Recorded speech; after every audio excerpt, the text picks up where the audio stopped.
Hi guys, welcome back to Drama Bites. And as usual हमारे पास आज भी काफी इंटरेस्टिंग न्यूज होने वाली है, तो वीडियो के अंदर जरूर देखना। Well talking about the first news, तो इंडिया टुडे की रिपोर्ट के अकॉर्डिंग कर्नाटका गवर्नमेंट ने स्पेशल इन्वेस्टिगेशन टीम बनाई है, जिससे ये इन्वेस्टिगेट करने का ऑर्डर दिया गया है कि धर्मस्थल जो की एक फेमस टेम्पल है, वहाँ पर रेप एंड मर्डर किया गया है एंड विमेन्स का मास बरियल किया गया था। एलिजेडली ये सब कई सालों से चलता आ रहा है एंड गवर्नमेंट ने अब इस मैटर को सीरियसली लिया है। Talking about the next update, तो हनी सिंह का iconic and most awaited song 1000 miles का ऑफिशियल म्यूजिक वीडियो फाइनली आ रहा है, वो भी 8 अगस्त को। नॉट ओनली दिस, 11 साल के बाद इस वीडियो में मेहंदी ढाकर भी होंगी। एंड अगर तो आप लोगों को नहीं पता है तो इसका शूट दुबई में हुआ है। But then again talking about the music industry, तो डिवाइन ने एक टीजर पोस्ट किया है जिसमें उन्होंने रिवील किया कि उनका न्यू सॉन्ग आग 29 जुलाई को रिलीज होगा। वेल नेक्स्ट अपडेट की बात करें तो दिल्ली प्रीमियर लीग की ओपनिंग सेरेमनी इस बार काफी क्रेजी होगी, बिकॉज इसको ज्वाइन करने वाले हैं कृष्णा, सीधे मौत, रफ्तार एंड सुनंदा शर्मा, जिनकी लाइव परफॉर्मेंस आप लोगों को देखने मिलने वाली है। Talking about the international update, तो रशिया ने मार्च 2025 में मैक्स ऐप को लॉन्च किया है। ये गवर्नमेंट बैक्ड सुपर ऐप है जिसमें messaging, payments, digital ID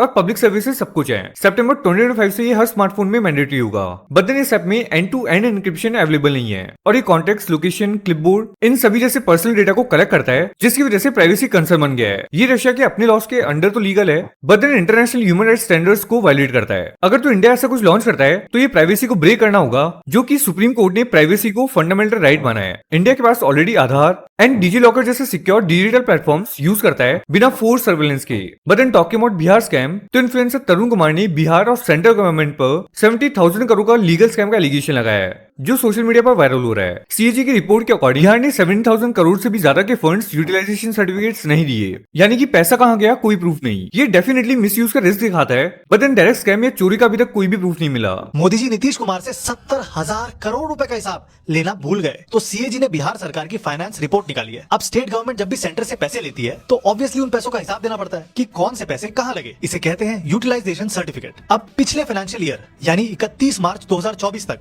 Bihar सरकार ने लगभग 50,000 यूटिलाइजेशन सर्टिफिकेट दिए ही नहीं, जिसका टोटल अमाउंट होता है 70,877 करोड़ रुपए। सीएजी ने कहा अगर ये सर्टिफिकेट नहीं है, इसका मतलब इस बात का कोई भरोसा नहीं है कि ये पैसे उसी काम के लिए खर्च हुए हैं जिस चीज के लिए लिए गए थे, और ये घपले का संकेत है। अब कानून के हिसाब से ये यूटिलाइजेशन सर्टिफिकेट पैसे लेने के 18 महीने के अंदर दे देने पड़ते हैं, और अगर नहीं दिए तो फिर 18 महीने बाद और पैसे नहीं मिलेंगे और फाइनेंस डिपार्टमेंट से स्पेशल ऑर्डर निकलवाना पड़ेगा। लेकिन 18 महीने तो छोड़ो, यहाँ तो कई सालों के सर्टिफिकेट पेंडिंग है। 2016 के पहले के 14,400 करोड़, 2017 के 3,700 करोड़, 2018 के 5,000 करोड़, 2019 और 20 के 17,900 करोड़, 2021 के 16,000 करोड़ और 2022 के 12,000 करोड़। वैसे ही अगर एडवांस में पैसे निकाले जाते हैं तो उसके लिए डिटेल्ड कंटिंजेंट बिल देने पड़ते हैं, वो भी 9,205 करोड़ के नहीं दिए गए। कौन कहता है बिहार गरीब राज्य है? बस जनता गरीब है। Talking about our next news, तो सेविजीज करके एक यूट्यूब चैनल है जिनके चैनल पर अराउंड 90,000 से भी ज्यादा सब्सक्राइबर्स हैं। उन्होंने पूरज झा की गर्लफ्रेंड रक्षिता को एक्सपोज करते हुए एक वीडियो बनाया, जिसमें उन्होंने कुछ प्रूफ्स के साथ रक्षिता पर चीटिंग के एलिगेशंस लगाए। ऑल्दो उन्होंने कुछ प्रूफ्स तो दिए हैं, बट स्टिल ये बस एलिगेशंस हैं। करने से पहले रक्षिता एक सीरियस रिलेशनशिप में थी with another doctor and content creator, जो उन दोनों ने कभी एक्सेप्ट तो नहीं किया, but there are many clues जिससे ये कंफर्म हो जाता है that they were dating each other. But what is the big deal, right? People date each other और रिलेशनशिप वर्क ना करे तो वो ब्रेकअप करके मूव ऑन भी कर जाता है, तो शायद रक्षिता ने भी वही किया। इवन पूरब झा भी इसके पहले एक सीरियस रिलेशनशिप में थे। But wait, the problem here is, अगर आप पूरब एंड रक्षिता के डेटिंग टाइमलाइन को देखोगे, जो by the way last year he start हुआ था, एंड रक्षिता के एक्स के साथ उनके रिलेशनशिप का टाइमलाइन देखोगे, तो it is very evident that Rakshita left her doctor boyfriend for Purab. And ऐसा भी नहीं है कि वो अपने एक्स को लेके सीरियस नहीं थी। They were dating for almost 3 years, they were living together. But then Purab Jha की एंट्री होती है रक्षिता के लाइफ में, एंड ओ माय गॉड, पूरब एंड रक्षिता के रिलेशनशिप के टाइमलाइन को देखने के बाद I was just shocked. It is legit saying that she cheated on this guy with पूरब। लिसन अप, मेरी बात मत सुनो। आगे इस वीडियो में मैं जो भी बताने वाली हूँ उसको ध्यान से सुनना और समझना, एंड फिर एट द एंड आप खुद डिसाइड करना कि क्या मेरा असम्पशन गलत है। Okay, so let's talk about it. But दिन बता दूं, उनकी वीडियो अभी टेक डाउन या डिलीट हो चुकी है। मूविंग फॉरवर्ड, तो एक क्रिएटर है हेस्टोन जेम्स, जो कि काफी पॉपुलर टिकटॉक क्रिएटर हैं विद ओवर 1.6 मिलियन फॉलोअर्स। ये मेनली प्रैंक वीडियोस अपलोड करते हैं जिनमें ये फेक एम्प्लॉय बन के कंपनीज में घुस जाते हैं। तो उनको पुलिस ने अरेस्ट कर लिया है बिकॉज उन पर trust passing, impersonation and burglary जैसे सीरियस चार्जेस लगे हैं। वो वॉलमार्ट, मैकडोनल्ड्स जैसे स्टोर्स में फेक यूनिफॉर्म पहनकर लोगों से इंटरेक्ट करते थे, जो कि ऑफ कोर्स इलीगल था।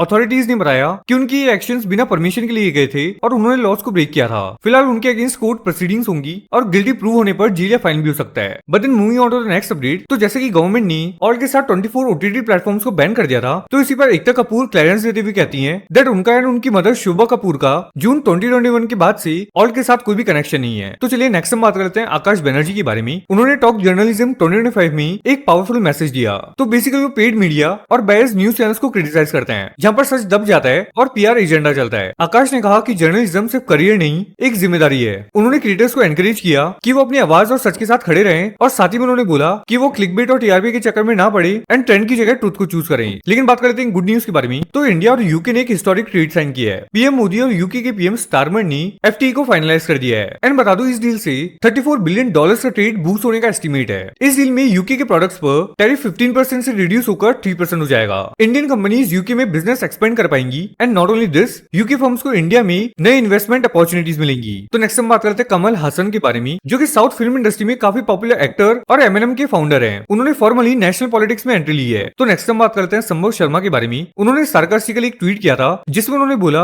कि पहले 5000 माइल्स का सफर मतलब लाइफ और डेथ, आज प्लेन से वही डिस्टेंस सिर्फ 50 माइल जैसा लगता है, क्योंकि टेक्नोलॉजी ट्रेवल का असली डेंजर फील ही नहीं करने देती। एंड इसका रिप्लाई करते हुए अभी राजपूत बोलते हैं, वैसे ही जैसे यूपीआई ने पैसा खर्च करने का आउट फैक्टर मिटा दिया। पहले 20,000 कैश निकालना बुरा लगता था, अब यूपीआई से वही अमाउंट भेजना 200 रुपए जैसा लगता है, क्योंकि फिजिकल कैश का कोई बर्डन ही नहीं है। लेकिन talking about sad and unfortunate news, तो राजस्थान के झालावाड़ डिस्ट्रिक्ट की पिपलोड गवर्नमेंट स्कूल का एक हिस्सा सुबह 7:45 पर कोलैप्स हो गया। इसमें अनफॉर्चुनेटली 7 बच्चों की मौत हो गई एंड 28 लोगों को सीरियस इंजरीज हुई। ये एक्सीडेंट मॉर्निंग प्रेयर के वक्त हुआ जब 6th एंड 7th स्टैंडर्ड के 35 बच्चे अंदर थे। लोकल्स एंड टीचर्स से मिलकर डेब्रिज से सभी बच्चों को निकाला और हॉस्पिटल ले गए। फिलहाल 9 बच्चे आईसीयू में हैं। काफी लोगों ने पहले ही बिल्डिंग की हालत के बारे में एडमिनिस्ट्रेशन को वार्न किया था, बट देन कोई भी एक्शन नहीं लिया गया। एक स्टूडेंट ने भी ग्रेवल गिरने की वार्निंग दी थी, पर उसको इग्नोर कर दिया गया। फिलहाल कलेक्टर ने इंक्वायरी का वादा किया है। नाउ लास्टली हम बात करते हैं अमेर टीआरटी के बारे में। तो जैसे कि हमने लास्ट वीडियो में डिस्कस किया था, उन्होंने साधु संत के रूल में अब्यूजिव कंटेंट बनाया था और उसके बाद उनको अरेस्ट कर लिया गया है। पुलिस ने इसका रीजन भी दिया है, जो कि आप लोग देख सकते हैं। नाउ आफ्टर दिस आमिर ने अपोलोजाइज करते हुए एक स्टोरी पोस्ट किया।